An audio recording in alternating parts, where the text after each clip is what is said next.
November 9th, 1918. Berlin. The Kaiser has fled. The old order has collapsed. And from two balconies in the center of the city, two men proclaim two different republics. Right. From the balcony of the Reichstag, the Social Democrat Philipp Scheidemann declares the German Republic a democratic bourgeois republic that will preserve the existing property relations, the existing state apparatus, the existing class rule, but now in democratic form. Yeah. From the balcony of the Berlin City Palace, 2 hours later, Karl Liebknecht, the leader of the Spartacus League, the man who has spent the war in prison for opposing it, proclaims the Free Socialist Republic of Germany. All power to the workers and soldiers' capital. Stakes are just totally drawn right there. Two republics, two futures. Which one will prevail? This is In Defense of October, Episode 4, The World Revolution, Germany, the Comintern, and the Fate of the Soviet State. Part 1, The German Revolution. The question this part takes up is, why did the German working class, the most powerful, best organized, most class-conscious proletariat in the world, fail to take power when the opportunity was placed before it?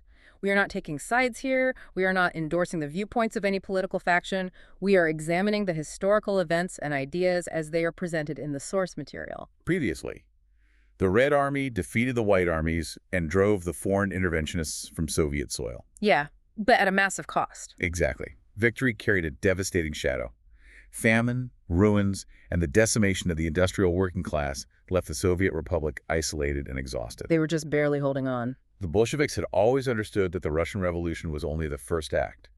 It could survive only if it ceased to be merely Russian, and if the working class of the advanced capitalist countries above all, Germany, came to its aid. Which brings us right into November. So, place yourself in the epic stakes of November 1918. The First World War has shattered the old empires. Right, the entire map is just broken. And for the Bolsheviks, the German Revolution is not, some distant hope. It is the absolute premise of their entire strategy.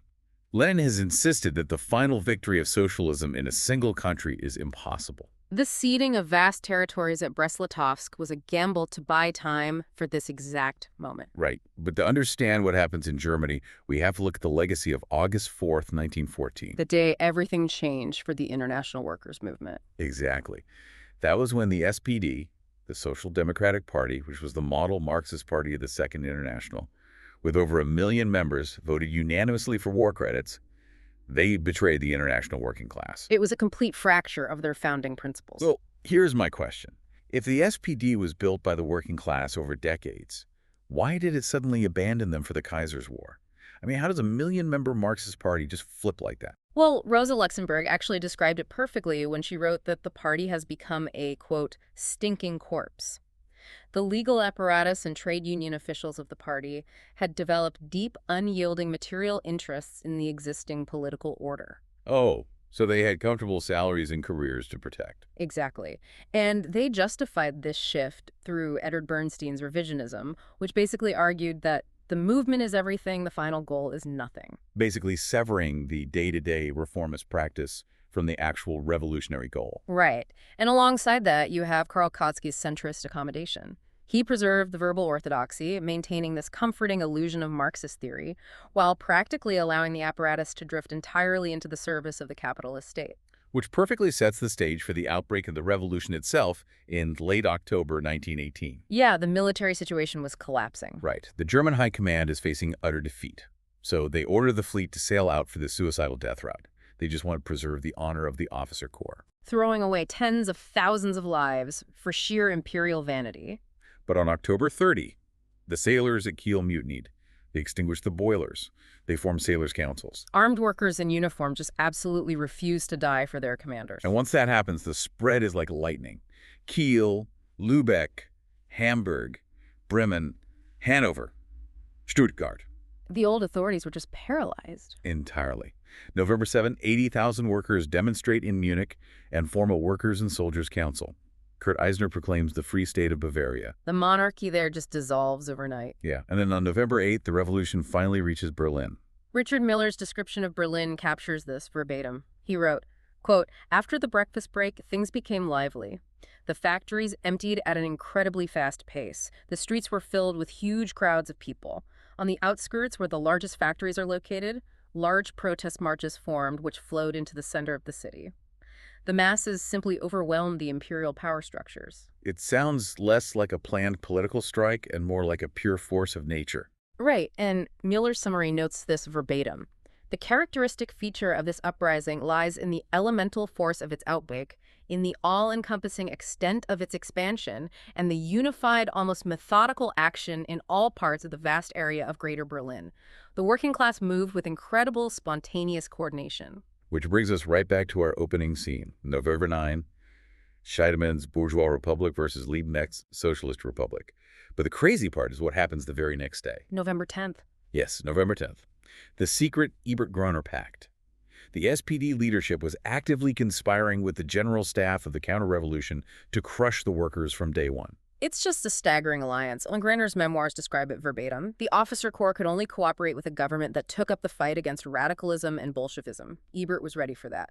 The military found a perfectly willing political instrument. Using the historical credibility of the SPD to shield the generals?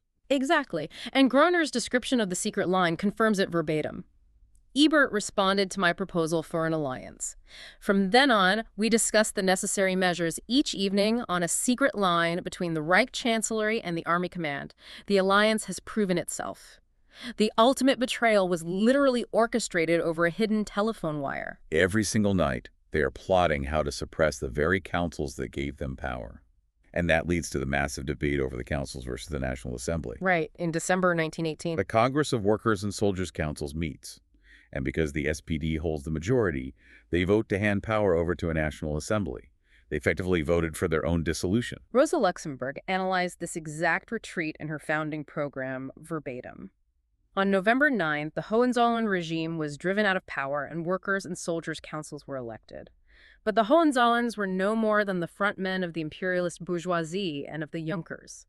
The class rule of the bourgeoisie is the real criminal responsible for the World War in Germany as in France, in Russia as in England, in Europe as in America. The capitalists of all nations are the real instigators of the mass murder. The fundamental economic system generating the violence remained entirely unbroken. Right. So basically, getting rid of the Kaiser doesn't change who actually owns the weapons factories. Precisely. And she lays out the stark choice verbatim. The World War confronts society with the choice. Either continuation of capitalism, new wars, and imminent decline into chaos and anarchy, or abolition of capitalist exploitation. The words of the Communist Manifesto are the fiery writing on the wall above the crumbling bastions of capitalist society. Socialism or barbarism. The political stakes facing humanity were absolute. Socialism or barbarism, that really cuts to the core of it. So if we look at the profound tragedy of the German Revolution's first phase, it becomes clear. The German working class was the most organized and powerful in the world, and they successfully created spontaneous organs of power. But they were missing that political direction. Right. The lack of a mass revolutionary party on the model of the Bolsheviks left the working class politically disarmed.